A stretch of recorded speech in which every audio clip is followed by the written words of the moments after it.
MashaAllah, tabarakallah. Bismillah, walhamdulillah, wassalatu wassalamu ala rasulillah, wa ala alihi wa sahbihi, wa man wala. Allahumma allimna ma yanfa'una, wa anfa'na bima 'allamtana. Innaka sami'un mujibu du'a. Allahumma inni a'udhu bika min ilmin la yanfa' wa qalbin la yakhsha' wa nafsin la tashba' wa du'ain la yusma'.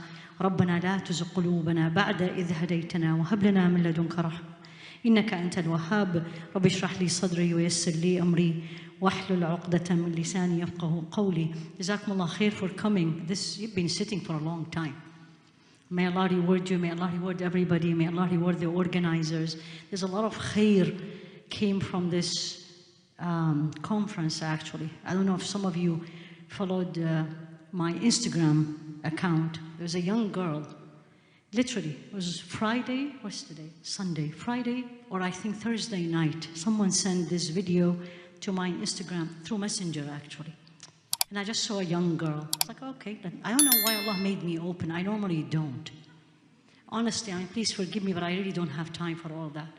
But for some reason, Allah wanted me to check the Messenger and wanted me to see, and it was a young girl. And I clicked it, and guess what this girl was doing? It was here. That's why I'm saying this. It was last conference here, and of course I don't remember what I said, but somebody made a clip of it, and the clip went all over. So this girl was doing exactly the clip. It's amazing, and she was doing it the same way. Like, you know, if I paused, she paused, right?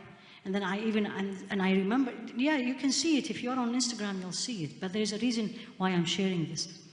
Because I remember as I was saying how much time, it was about salah, how much time we spent for Allah. And then I said how much time we spent on Instagram and on our social media. And somebody I remember very well in front of me, and I said, in the kitchen, and somebody laughed in front of me. And at that moment, I said, it's not funny. And I said it in a certain tone. And this girl said exactly the same.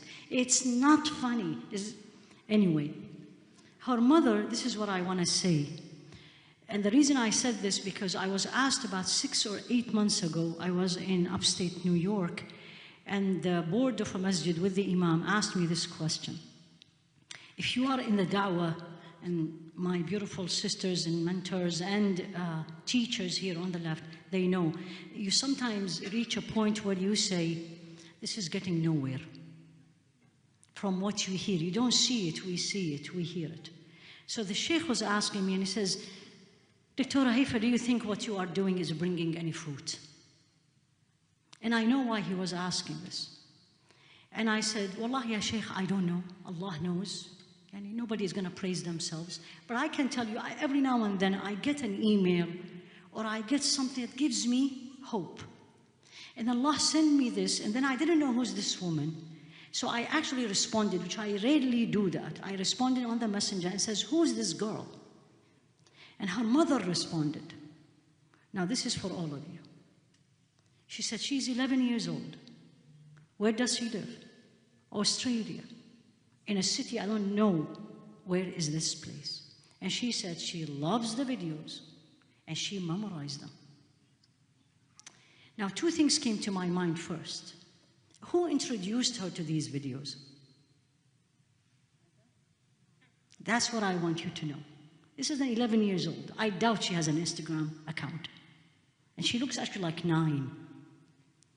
So it is the mother. So here you are, mothers. What do you watch? What do you see? It comes to your home and has an influence. And you just heard all the beautiful stories. And then the encouragement. This is what really impressed me. Because who posted this? It's the mother. Because at the end, the mother was communicating with me, and I took her permission. It's like, is it okay if we post it online? And then the team did this, where they put mine and hers. I was talking, she's talking, so that you know this is. So the idea, what I'm trying to say is, whatever you do in the house, negative or positive, it has an impact on your children. So don't blame the school. And I'm not saying the school has no impact, but don't blame the school first. Don't blame the friends first.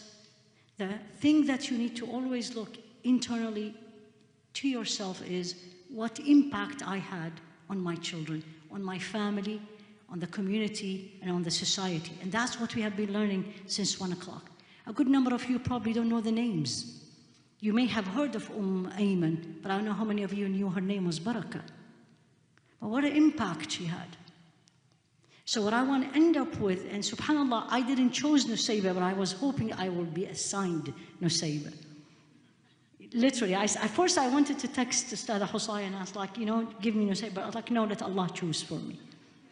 Honestly, I always like Allah to choose for me, because Allah is the best one who chooses for you. And then she texted and says, Nusayba. And I said, subhanAllah, this is what I wanted. The question, all of you, before I even talk about Sayyida Nusayba, who are you? From all what you heard, who are you? And number two, what impact, what legacy you're going to leave after you? Who's going to talk about you in 100 years from now? Who's going to remember your name? Which conference is going to mention you? True or false? What do I need to do? I have to do something. Majority of people don't know, don't do. It has to be very hard. It has to be very difficult, against the flow. And if you listen to all these stories, what was the common between everybody? They were different. They did something nobody else did. They said something nobody else said, and I'll come to Sayyida Nusayba. This is what you all need. This is why we do these conferences. It's just not only general information. You can type the name Barakah and you will get it on the internet. But that's not the goal. The goal is you. 10, 20, 30, 50 years from now, we're all going to be gone. What did I leave? Some of these ladies didn't have children, or their children died before them, like Sayyida Nusayba. But what a legacy they left. So this is the first thing every woman, and I focus on the woman, what legacy you're going to leave behind you. And for the youth, what's your goal? I don't want to hear college name. Honestly. And I don't want to hear, I want to do this and I want to do that. I want to hear what legacy you're going to leave. And what did you do for Islam? What did you do for Islam? That was very hard, very difficult, and majority of people did not do it.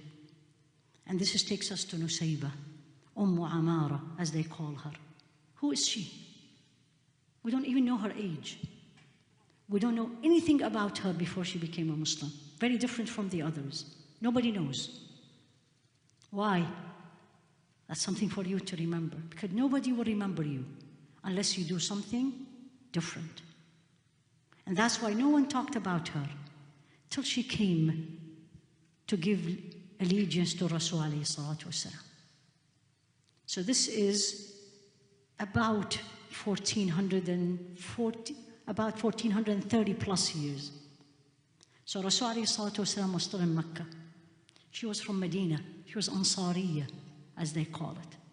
So she was born, raised in Medina, from Banu Najjar. But nobody knows anything about her at that point.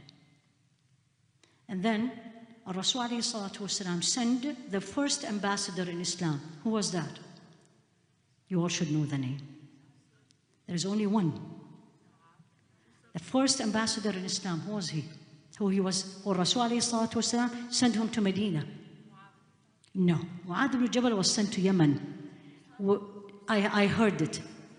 Yes, Sayyidina Mus'ab ibn Umair was the first ambassador who Rasul alayhi salatu wasalam wanted to see if he will migrate to Medina.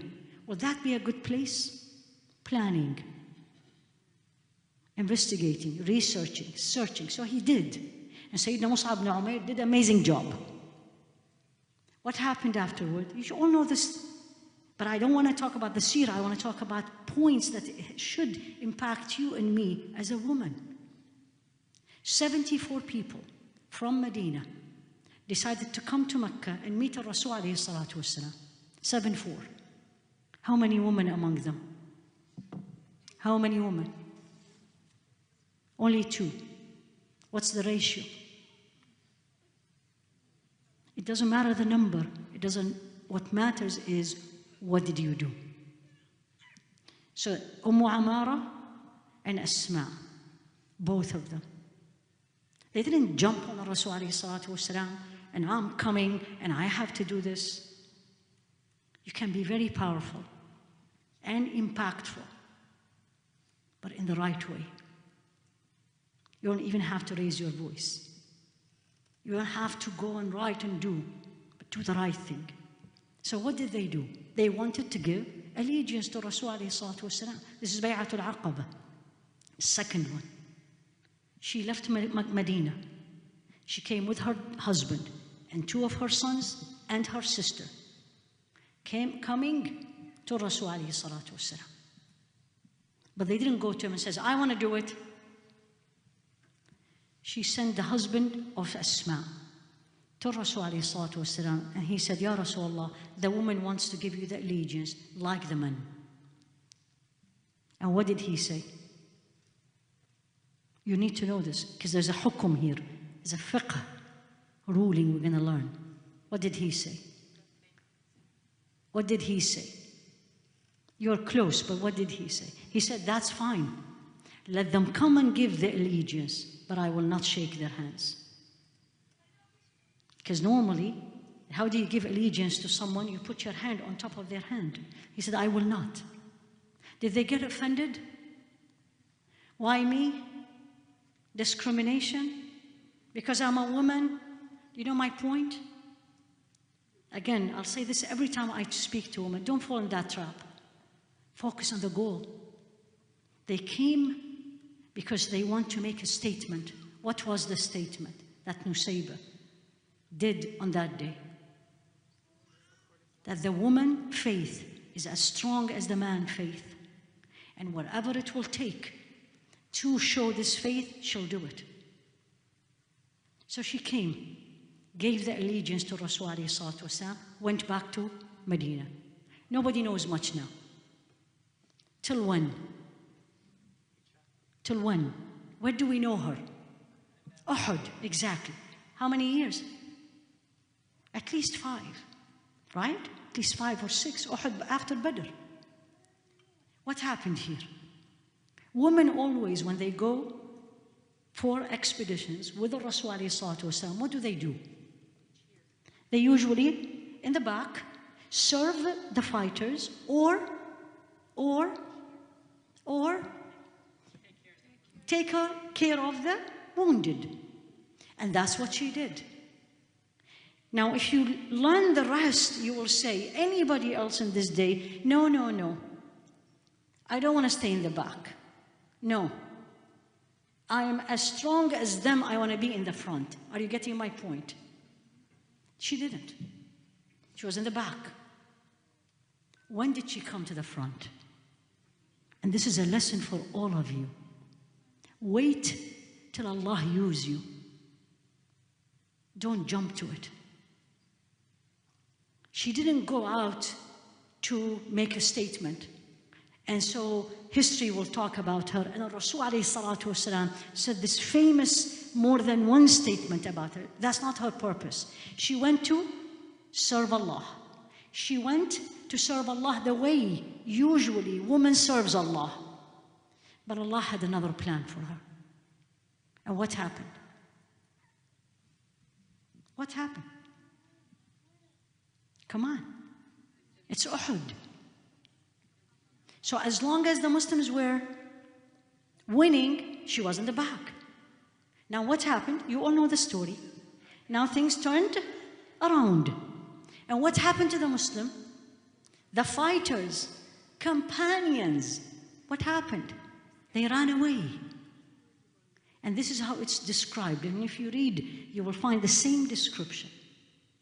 Very few people, they said, less than 10 companions, Sahaba, ran away. Very few, less than 10, stayed shielding Rasul alayhi salatu wasalam. Who was it? One of them was she and her son. She and her son. She didn't go for that. But when the opportunity comes in to serve Allah, to do something most don't do, she was there. And what happened? She did not go out as a fighter, so she doesn't even have a shield. She ran with only her sword and bare, nothing. And the Rasul ﷺ is behind her. The fighters were running, and the Rasul ﷺ looked at one. There's no name. And he had a shield. And he said, if you are not fighting, give me the shield. He gave him the shield, and he gave the shield to Sayyidah Nusayba. You know what is this? Again, when Allah wants to use you, He creates the opportunity for you. And He facilitated. And He facilitated in a way, perfection. Don't do it. Don't do it with yourself, meaning ask Him to use you. But don't put orders to Allah, as I say this to myself. I want it this way or that way. I want to serve you, Ya Rabbi. You want me to serve you as a speaker? I'm here.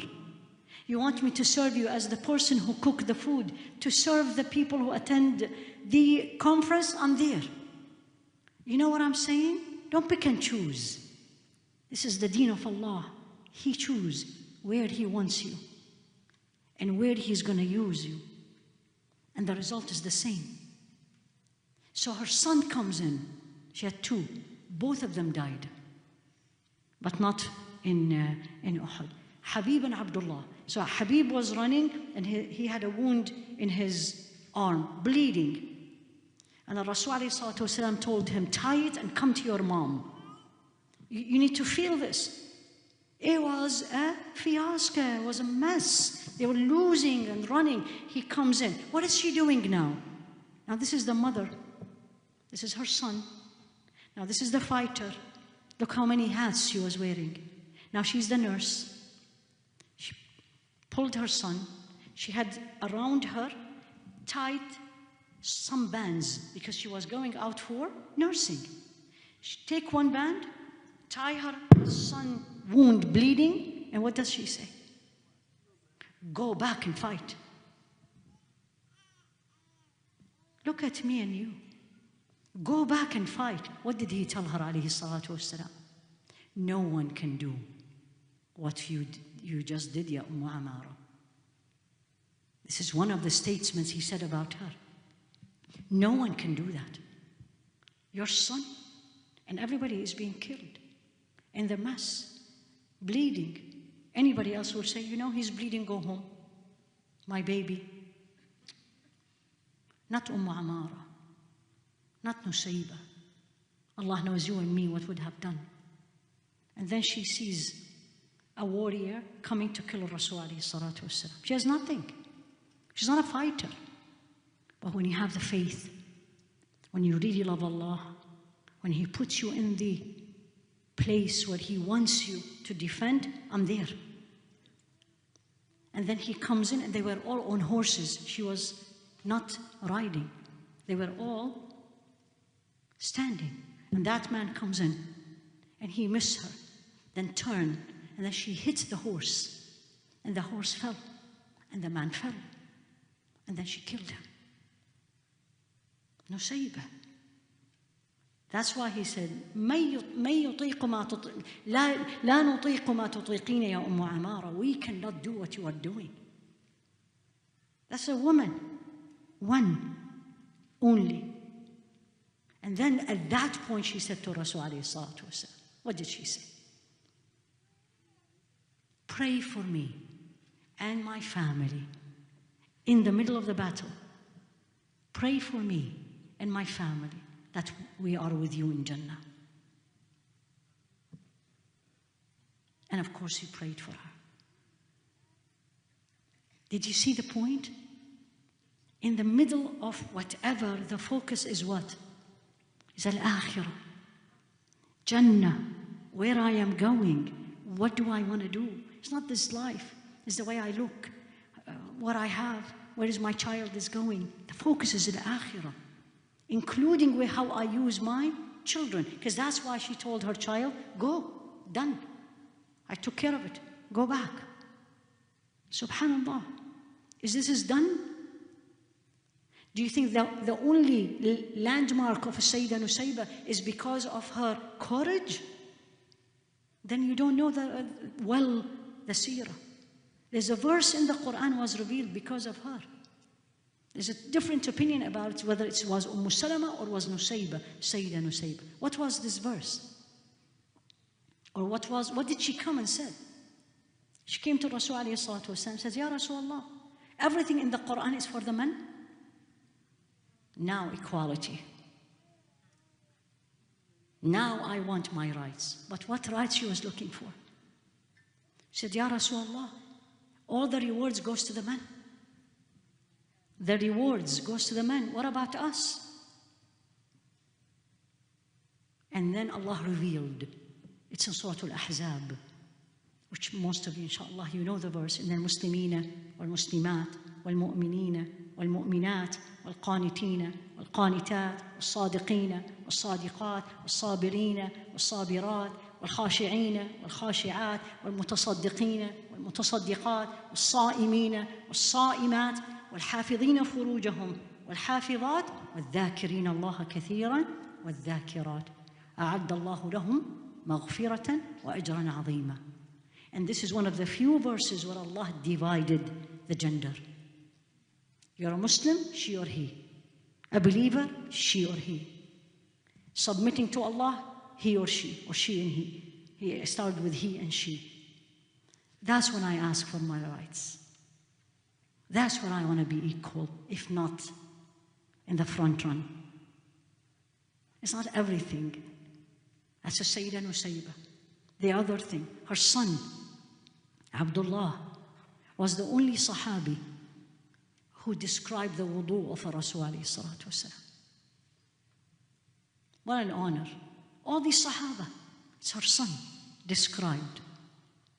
Third thing for her, another hukum. So I want you to know it's not about courage only. What she has that we all need, especially this day and age, the yaqeen, the certainty, the unshakable faith, I call it. This is who she was. Unshakable faith. I am a servant to Allah wherever, Ya Allah, you put me. So Rasul alayhi salatu wasalam came to visit her. What was she doing? She was fasting. He was not. Alayhi salatu wasalam. She served him food. And he said, why you are not eating, Ya Nusayba? Amara said, I'm fasting, Ya Rasulullah. What did he tell her? Anybody knows? Yes. He said to her, the angels pray for the house that the owner is fasting and he serves food to people. What a faith, practicing faith, courage. Uhud was not the only one.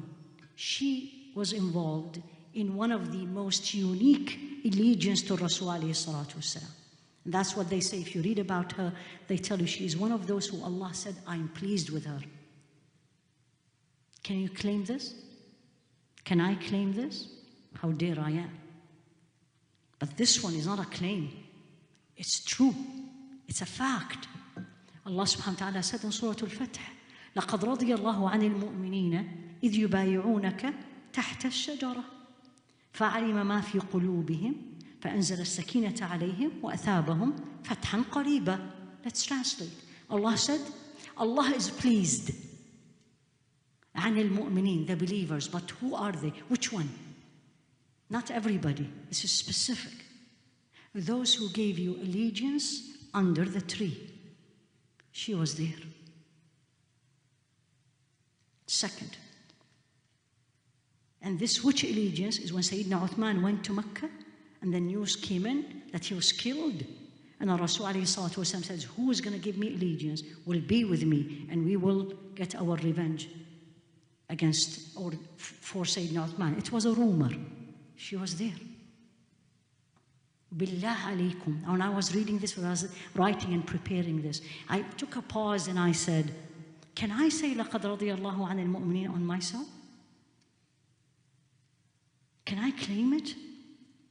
Do I even have the audacity to say it? Of course she said it. And of course she can say it with full confidence. Why? Because Allah said it. Allah said it. Her son, so now she's a mother. Her son, Rasul alayhi salatu wasalam, sent him to talk to Musaylama al-Kadhab. Musaylama, the one who claimed prophethood. And Musaylama stood in front of him, her son, Habib, and he said, do you bear witness that Muhammad is Rasulullah? He said, I do. And he said, do you bear witness that I am a messenger? And he says, no. Every time he asks him this question, the answer is no. He chopped one part of his body, a hand, an arm, every part till he died. Later on, in the Yamama, in the Battle of Yamama, after the death of Rasul alayhi salatu wasalam, she was there fighting with her other son. And she saw him dead. And she said the meaning of Alhamdulillah, that Allah made my heart in peace, because he was killed. Sayyidina Abu Bakr and Sayyidina Umar, the giants, men, they used to go and visit her specifically. You want your right? You want to be identified? You want to be special? It's not words, it's action. It's action, and it's a hard one. And most people don't do it, but you will do it, not to impress anyone other than Allah. Not looking for any praise other than His praise. Not wanting anything of this dunya other than the pleasure of Allah subhanahu wa ta'ala. She died 13 years of Hijrah. They said that she died at the time of Sayyidina Umar. No one talk about how she looks like. This is where I want to end. No one said about her skin color, or how long her hair, or what was her weight, or how tall, or what did she dress, or where she bought.